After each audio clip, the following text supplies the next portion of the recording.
ترجمان کا کہنا ہے کہ عالمی برادری کو بھارت کی اس بیان بازی کا نوٹس لینا چاہیے. بھارت کی اس قسم کی بیان بازی سے خطے کے امن و استحکام کو نقصان پہنچتا ہے. گودی میڈیا نے بھارتی سفارتکاری کی ساکھ خاک میں ملا دی ہے. پہلے مودی بھاگا بھاگا واشنگٹن پہنچا کہ پاکستان نے چند گھنٹوں میں ہماری بینڈ بجا دی ہے, کسی طرح سیز فائر کروایا جائے. اور جب امریکی صدر نے سیز فائر کا اعلان کیا تو بدنام زمانہ ارنب گوسوامی اور گودی میڈیا نے ٹرمپ کو ہی نشانے پر لے لیا. احسان فراموشوں نے ٹرمپ پر گھٹیا حملے شروع کر دیے. عالمی سطح پر بھارت کا دوغلاپن بے نقاب, بھارت کی جنگی شکست اور صفاتی ہزیمت نے نئی شکل اختیار کر لی.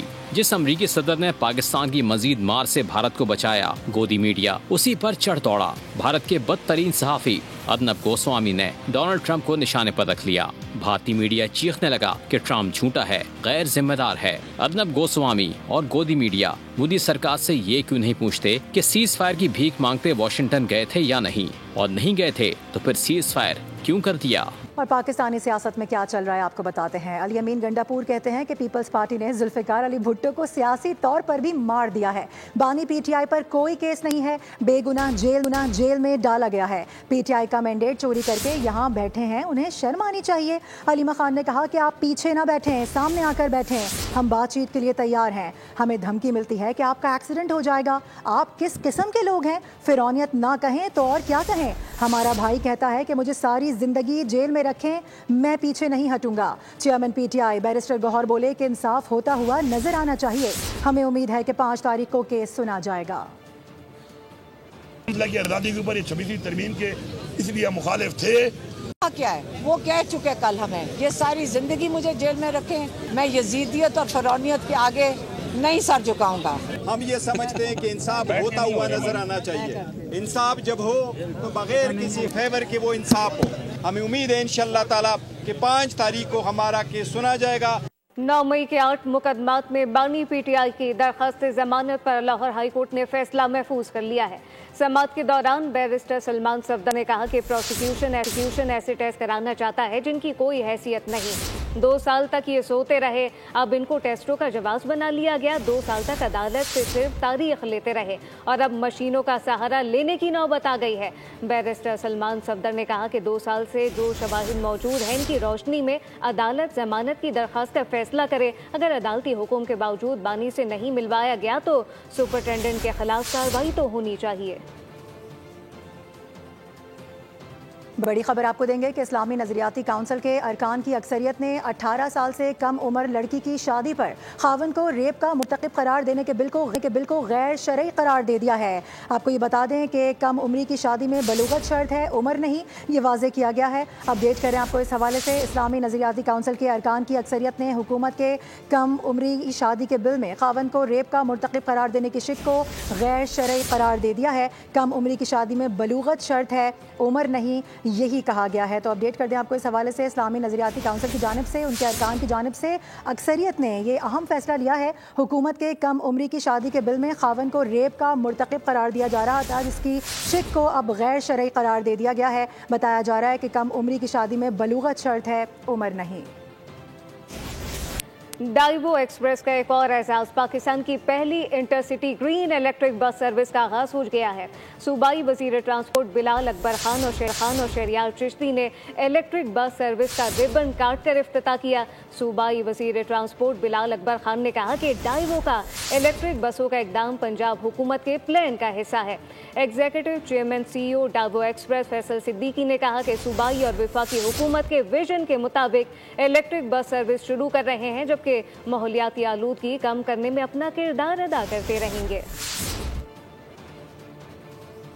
ڈیوو ایکسپریس کا اعزاز. پاکستان نے پہلی بار ماحول دوست inter city electric bus service کا آغاز کر دیا. لاہور میں صوبائی وزیر ٹرانسپورٹ بلال اکبر خان اور شہریار چشتی نے الیکٹرک بس سروس کا ربن کاٹ کر افتتاح کیا. صوبائی وزیر ٹرانسپورٹ بلال اکبر خان نے اس موقع پر کہا کہ آج ڈیوو نے بہت بڑا اقدام کیا. ڈیوو کا الیکٹرک بسوں کا اقدام پنجاب حکومت کے پلان کا حصہ ہے اور امید ہے کہ اگلے 5 سالوں میں الیکٹرک بس سروس ڈیزل بس سے سستی ہوگی. انہوں نے کہا ماحول دوست اقدام کے لیے ڈیوو کی الیکٹرک بس سروس بارش کا پہلا قطرہ ہے.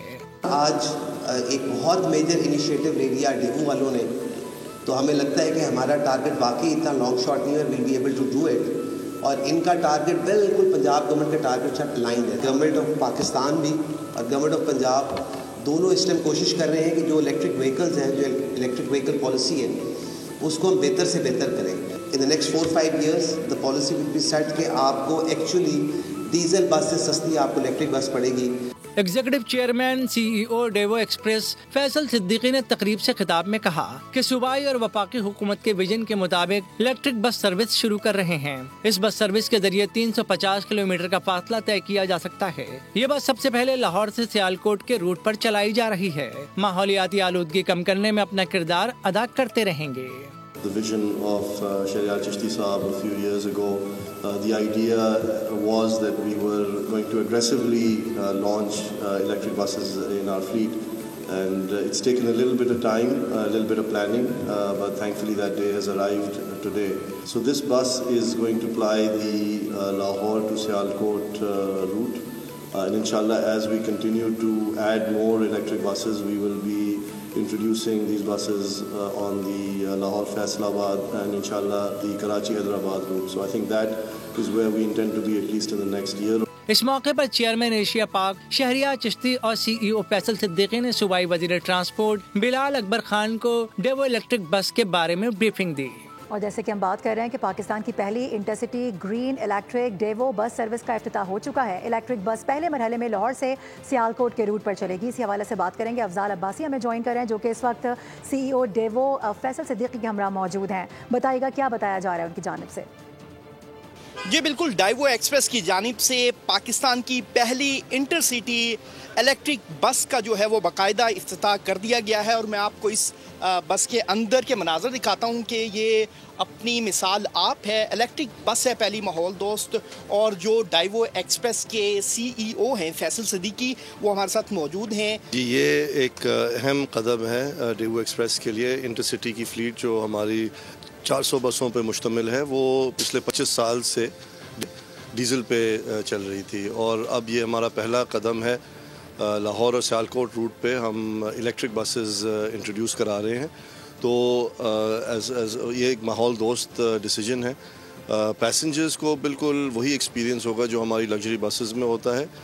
اس کا ایک فائدہ ضرور ہے کہ انجن نہ ہونے کی وجہ سے کوئی وائبریشن نہیں آتی, تو بہت ہی اسموتھ رائڈ ہے اس کی, اور یہ الیکٹرک پہ چل رہی ہے تو ماحول دوست بھی ہے. اور سر پہلے مرحلے میں یہ کن کن شہروں میں ڈائیوو اپنی سروسز دے گی کسٹمرز کو, لاہور ٹو فیصل آباد سیالکوٹ؟ جی ابھی تو یہ لاہور ٹو سیالکوٹ چلے گی یہ والی بس, لیکن اس کے ساتھ ساتھ ہم نے لاہور فیصل آباد, لاہور ساہیوال, لاہور سرگودا اور انشاءاللہ کراچی پہ ان the next 6 to 8 months to a year یہ ہم انٹروڈیوس کرائیں گے. اور جس طرح سے بیٹری ٹیکنالوجی امپروو ہوگی, ہمارا ارادہ ہے انشاءاللہ تمام روٹس پہ ہم الیکٹرک بسز انشاءاللہ لے کے آئیں گے. لگژری سیٹ ہیں اس بس کی جس میں کسٹمر جو ہیں وہ بڑی ایزیلی ٹریول کر سکتے ہیں. فلی ایئر کنڈیشن یہ بس ہے الیکٹرک جو کہ لاہور ٹو سیالکوٹ کے روٹ پر یہ ٹریول کرے گی. جی افضال بہت شکریہ آپ کا.